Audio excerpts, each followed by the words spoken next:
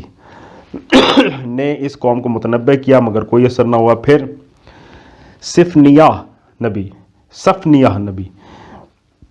سن 640 تا 609 قبل مسیح نے اس کو آخری تنبیہ کی، وہ بھی کارگر نہ ہوئی۔ آخر کار سن 612 قبل مسیح کے لگ بھگ زمانے میں اللہ تعالیٰ نے میڈیا والوں کو اس پر مسلط کر دیا۔ میڈیا کا بادشاہ بابل والوں کی مدد سے آشور کے علاقے پر چڑھ آیا۔ آشوری فوج شکست کھا کر نینوا میں محصور ہو گئی۔ کچھ مدت تک اس نے سخت مقابلہ کیا، پھر دجلے کی طغیانی نے فصیل شہر توڑ دی اور حملہ آور اندر گھس گئے۔ پورا شہر جلا کر خاک سیاہ کر دیا گیا۔ گرد و پیش کے علاقے کا بھی یہی حشر ہوا۔ آشور کا بادشاہ خود اپنے محل میں آگ لگا کر جل مرا، اور اس کے ساتھ ہی آشوری سلطنت و تہذیب بھی ہمیشہ کے لیے ختم ہو گئی۔ زمانہ حال میں آثار قدیمہ کی جو کھدائیاں اس علاقے میں ہوئی ہیں ان میں آتش زدگی کے نشانات کثرت سے پائے جاتے ہیں۔ وَلَوْ شَاءَ رَبُّكَ لَآمَنَ مَنْ فِي الْأَرْضِ كُلُّهُمْ جَمِيعًا أَفَأَنْتَ تُكْرِهُ النَّاسَ حَتَّى يَكُونُوا مُؤْمِنِينَ۔ ترجمہ، اگر تیرے رب کی مشیت یہ ہوتی کہ زمین میں سب مومن فرما بردار ہی ہوں تو سارے اہل زمین ایمان لے آئے ہوتے، پھر کیا تو لوگوں کو مجبور کرے گا کہ وہ مومن ہو جائیں؟ یعنی یہ اللہ کی مشیت اگر ہوتی تو یہ کوئی مشکل کام نہیں تھا۔ اس حوالے سے تفسیر میں آتا ہے کہ اگر اللہ کی خواہش ہوتی کہ اس زمین میں صرف اطاعت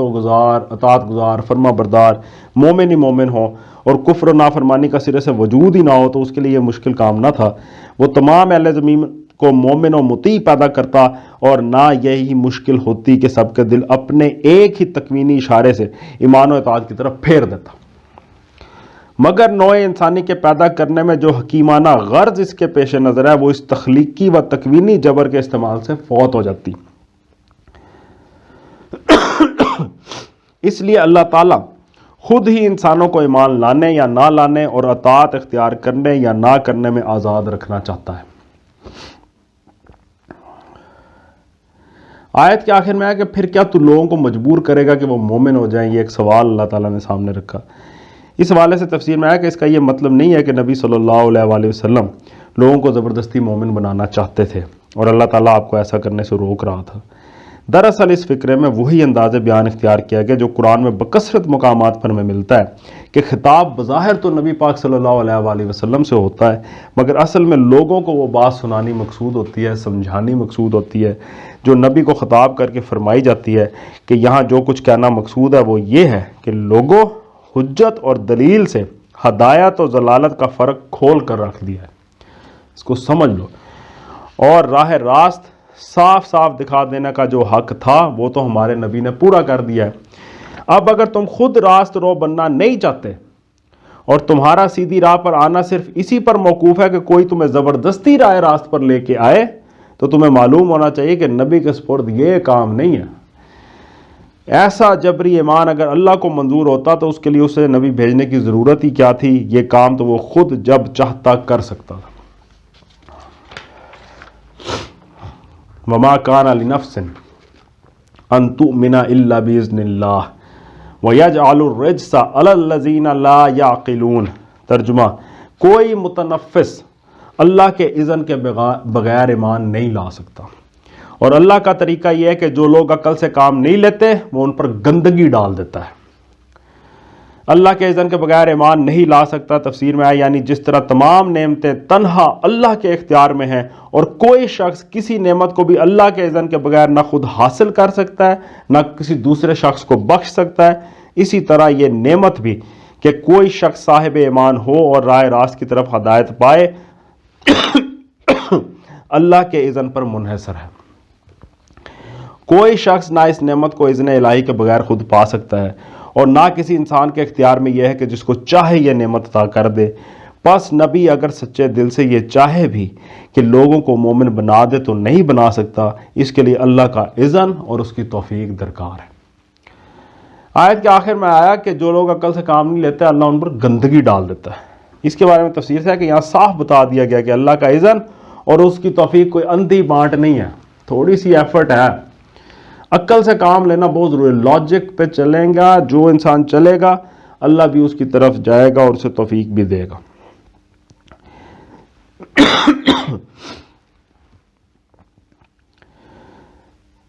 کوئی اندھی بانٹ نہیں ہے، تو اللہ کی توفیق کوئی اندھی بانٹ نہیں ہے کہ بغیر کسی حکمت اور بغیر کسی معقول ضابطے کے یوں ہی جس کو چاہا نعمت ایمان پانے کا موقع دیا اور جسے چاہا اسے موقع سے محروم کر دیا، بلکہ اس کا ایک نہایت حکیمانہ ضابطہ ہے، اور وہ یہ ہے کہ جو شخص حقیقت کی تلاش میں بے لاگ طریقے سے اپنی عقل کو ٹھیک ٹھیک استعمال کرتا ہے، اس کے لیے تو اللہ کی طرف سے حقیقت رسی کے اسباب و ذرائع اس کی صحیح و طلب کے تناسب سے مہیا کر دیے جاتے ہیں، اور اسی کو صحیح علم پانے اور ایمان لانے کی توفیق بخشی جاتی ہے۔ رہے وہ لوگ جو طالب حق ہی نہیں ہیں اور جو اپنی عقل کو تعصبات کے پھندوں میں پھانسے رکھتے ہیں یا سرے سے تلاش حقیقت میں اسے استعمال ہی نہیں کرتے، تو ان کے لیے اللہ کے خزانہ قسمت میں جہالت اور گمراہی اور غلط بینی اور غلط کاری کی نجاستوں کے سوا اور کچھ نہیں ہے۔ وہ اپنے آپ کو انہی نجاستوں کا اہل بناتے ہیں اور یہی ان کے نصیب میں لکھ دی جاتی ہیں۔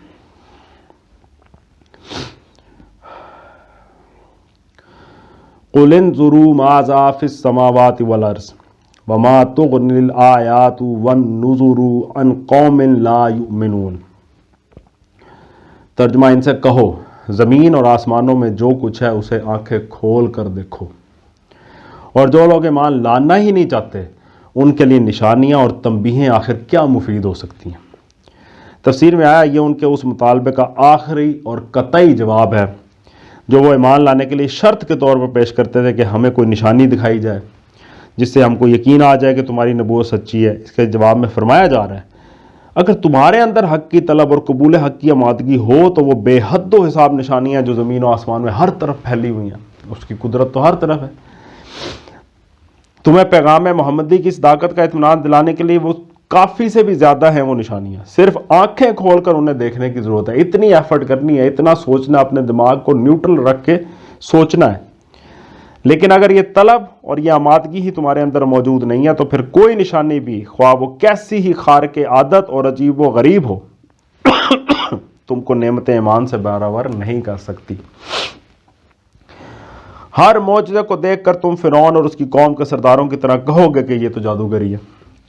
اس مرض میں جو لوگ مبتلا ہوتے ہیں ان کی آنکھیں صرف اس وقت کھلا کرتی ہیں جب خدا کا قہر